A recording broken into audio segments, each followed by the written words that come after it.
इस वीडियो में आज हम बात करने वाले हैं कि पारंपरिक फ्लेक्सी कैप फंड के बारे में कंप्लीट वीडियो होगा। और हम ये भी जानेंगे कि यह फंड जब से लॉन्च हुआ अब तक कितना रिटर्न दे चुका है और इसके कैटेगरी का और भी जो फ्लेक्सी कैप फंड है वो कितना रिटर्न दिए। तो सबसे पहले हम ऑल वाला चार्ट ओपन कर लेंगे और हम एनएवी को यहाँ पे कैलकुलेशन करेंगे। एनएवी 10 रुपये से इसका स्टार्ट था जो 28 मई 2013 है। 13 दूना 26, लगभग 25.5 साल हो गए इसको जो है, ठीक है ना। और 13.5 साल इसको हो गए अभी इस फंड को, ठीक है। और ये फंड बहुत बड़ा अपने कैटेगरी फ्लैक्सी कैप में बहुत बड़ा फंड हो चुका है। रेटिंग इसका 5 का मिला है। अब सवाल यह उठता है कि इक्विटी में फंड हाउस का अगर जो फंड साइज बड़ा है तो उसमें क्या दिक्कत होती है। तो सीधा हिसाब है, अगर इक्विटी में आप एक्टिव फंड में जाते हैं तो एक्टिव फंड में जितना AUM, ठीक है, बड़ा साइज होगा उतना मैनेजमेंट में दिक्कत आ जाती है और जितना छोटा होगा उतना ही कम दिक्कत आती है। क्यों? इसलिए क्योंकि इसका 1,19,723 करोड़ है, ठीक है, ये फंड साइज। अब सोचिए 1,19,723 करोड़ रुपए इनके पास है मैनेजमेंट के लिए। अब उतना सारा पैसा लो है, 216 स्टॉक में इनकी होल्डिंग है।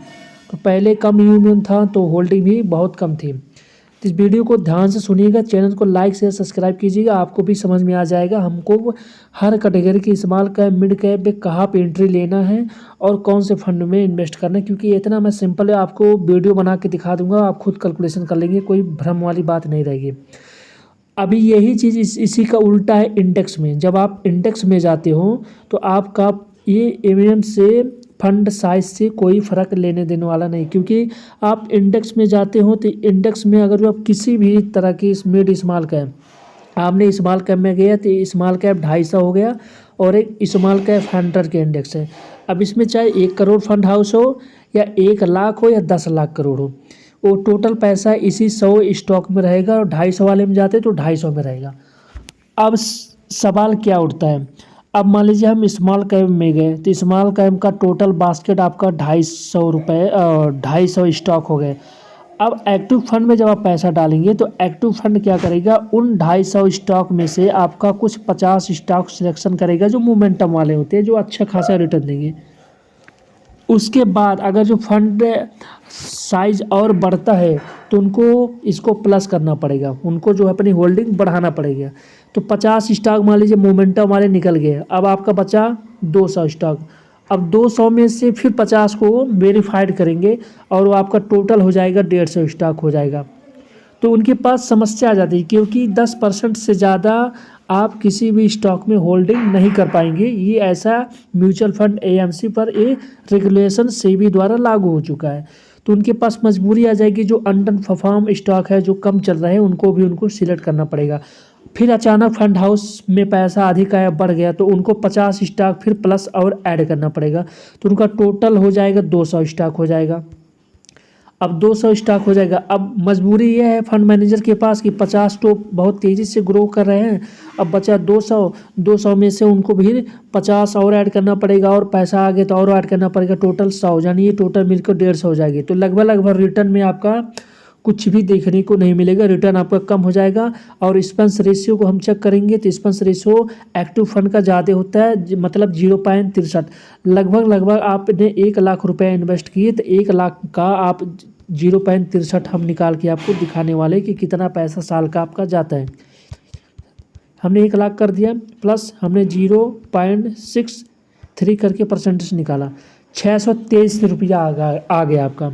यानी 1 लाख में आपका 630 रुपया तो ऑटोमेटिक ही कट गया, पैसा आपके मूलधन से ही डिडक्ट हो गया, ठीक है, 630 रुपया। बाकी जो पैसा आपका बचा, ठीक है, बाकी मतलब इसमें से हम -630 करेंगे, इसमें से हम 630 घटाएंगे तो 99,370 रुपये, यही चीज़ आपका पैसा इन्वेस्ट है, ठीक।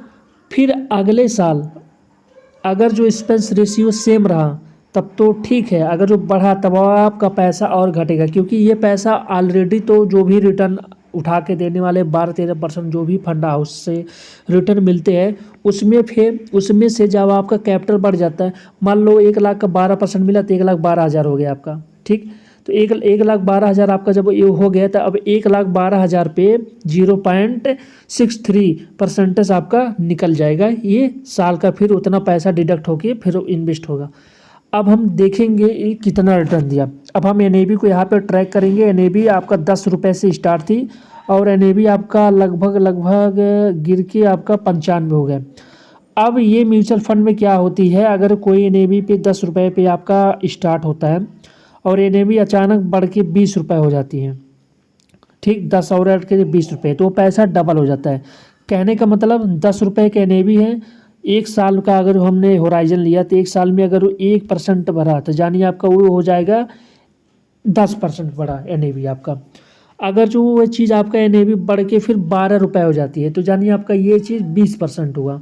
यही NAV अगर जो बढ़ के आपका फिर से 13 रुपये हो जाती है तो आपका ये 30% सालाना रिटर्न हुआ, या फिर आपका छमाही हुआ, जो जैसा भी परफॉर्म करेगा फंड में उसके लेवल के हिसाब से मैं बात कर रहा हूँ। यही NAV अगर वही डबल होती है, यानी 10 रुपये और बढ़ जाती है मान लो 1 साल में, तो पैसा आपका डबल हो चुका। अब ये ऑलरेडी इसकी जो NAV है 95 हो गए, लगभग 9.5 गुना रिटर्न ये बना के दिया है। कितना, लगभग 13.5 साल के आसपास, 13.5 साल के आसपास पैसा आपका 9.5 गुना हो गया। तो अगर जो आपने 1 लाख रुपए लमसम डाले होते तो आपका पैसा कितना हो गया होता है, ये आपका पैसा हो जाता है 1 लाख का हो जाता 9.5 गुना। तो इसको हम जब ऐड करेंगे तो आपका कितना पैसा हो रहा है, तो आपका पैसा टोटल हो रहा है 1 लाख का हो गया प्लस 955% के हिसाब से देखेंगे 1 लाख, ये आपका पैसा कितना बन जाएगा, ये 1 साल का पैसा बन रहा है आपका, ठीक है। 9.5 गुना के हिसाब से 1 साल का पैसा बन रहा है आपका, लगभग इतने पैसे करोड़ों में जाएगा आपका, इतना पैसा आपका ये बन रहा है यहाँ पे। तो अब हम क्या करेंगे कि अब हमको कैसे रैंकिंग देखना, रैंक हम देखना स्टार्ट करें।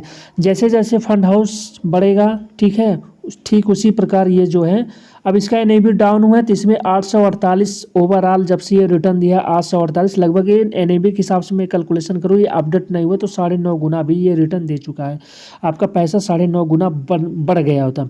अब हम रैंक चेक करेंगे, रैंक का ही सबसे अच्छा यहाँ पे खेला होता है। तो अभी पिछले साल 1 साल का डाटा हम देखेंगे तो इसका रैंक 7वें नंबर पे था, अदर वो जो कैटेगरी ओरिजिन है, ठीक है। फंड ने 1 साल पे 8% का रिटर्न दिया, ठीक है।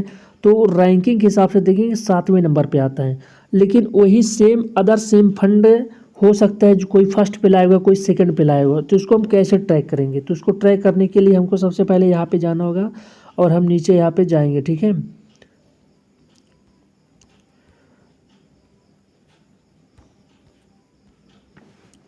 अब हम जाएंगे सीधे फ्लैक्सी में, हम यहाँ पर टूल्स में हमने देखा, हमने इसको फ्लैक्सी पे क्लिक किया, ठीक है। अब ये फ्लैक्सी के जितने फंड है वो आपके सामने पेश हो गए। अब सीधे हमको यहाँ पे 5 साल का रिटर्न देखेंगे। अभी 5 साल के रिटर्न में हम क्या कैलकुलेशन करके आपको बताने वाले। 5 साल का रिटर्न देखा जाए तो यहाँ पे सबसे ज़्यादा रिटर्न HDFC का आ रहा है, जो लगभग मान के चलो 29.5% का रिटर्न दिया। अब हम और नीचे जाके देखना शुरू करेंगे। इन सब के फंड में अभी ये लेटेस्ट लॉन्च हुआ है, ठीक है, इसका अभी 5 साल पूरा नहीं हो तो 5 साल का डाटा नहीं है। अब वही चीज़ HDFC फोकस का जाते हैं, ठीक है, फोकस फंड में जाएंगे तो लगभग 30% का है इसमें। अब डिफरेंट क्या है, डिफरेंट ये है कि फ्लैक्सी कैप फंड है, इसमें मिड कैप, स्मॉल कैप और लार्ज कैप अपने हिसाब से लगा सकते हैं, क्योंकि जहाँ रिटर्न की कैपेबिलिटी ज़्यादा होती है वहाँ पे पैसा ये लोग फंड मैनेजर को ऐसा अथॉरिटी है, ये यहाँ पे पैसा लगा सकते हैं। लेकिन वही फोकस फंड में रिटर्न आपको ज़्यादा दिख रहा है, लेकिन फोकस फंड में केवल 30 फंड रख सकते हैं, उससे ज़्यादा का नहीं है, क्योंकि ऐसा सेबी का रेगुलेशन है। तो 30 फंड ये मोमेंटम वाले होते हैं, ठीक है, ये मोमेंटम की वजह से 1% या 1.5% का आपको रिटर्न ज़्यादा मिला है। बाकी फ्लैक्सी में ऐसा कुछ नहीं होता है। फ्लैक्सी में लगेगा कि large cap stock mid cap चलने वाले तो सारा पैसा फंड मैनेजर वापस शिफ्ट कर देंगे, ऐसा इनको अथॉरिटी मिली है। हम सबसे नीचे 5 साल का डाटा देखेंगे तो लगभग फ्लैक्सी कैप के फंड के सबसे नीचे देखिए कुछ नहीं है। तो हम यहाँ पे आपको डाटा देखने को मिलेगी 5 साल में सबसे कम डाटा है, ये देखिए रिटर्न आपका निकल के आता है। तो ये सब फंड हमारे काम का नहीं है, तो हम ऊपर से ट्रैक करना स्टार्ट करेंगे। तो ऊपर के ट्रैक में अभी ये चीज़ें पारंपरिक फ्लैक्सी कैप का रिटर्न सबसे ज़्यादा आ रहा है, उसके बाद HDFC का सबसे ज़्यादा आ रहा है। अब आप कहेंगे इतना डिफरेंट क्यों है, इसका रिटर्न ज़्यादा है, ये अच्छा फंड है, बिल्कुल अच्छा फंड है। चलिए इस फंड को हम ओपन करते हैं और इसकी हम आपको वैल्यू करके दिखाते हैं। सबसे पहले हम रिटर्न में जाएंगे, 5 साल का इसकी वैल्यू निकालेंगे, मतलब जब से ये लॉन्च हुआ है। तो लगभग मेरे हिसाब से ये कम ही लॉन्च हुआ है, ये 2022 में भी आया है। 2022 में आके लगभग ये चीज़ें इतने रिटर्न आपको दे चुका है, 664 गुना रिटर्न दिया है। लेकिन इसके एक्सपेंस रेशियो में जाएंगे तो सेम एक्सपेंस रेशियो है 68। तो आपसे क्या पता चलता है कि ये फंड जो है सबसे अच्छा है। लेकिन अब जो पिछला रिटर्न है इसका कैलकुलेशन हम फंड के फंड मैनेजर से करेंगे, तो हमको देखने को मिलता है पुराने फंड मैनेजर सेम वही है। 2023 में ये कुछ बदलाव हुआ था, साथ में 2022 के जो पुराने फंड मैनेजर रहेंगे वो निकले हैं, ठीक है, नया एंट्री हुआ, पुराने ये जो है पड़े हुए।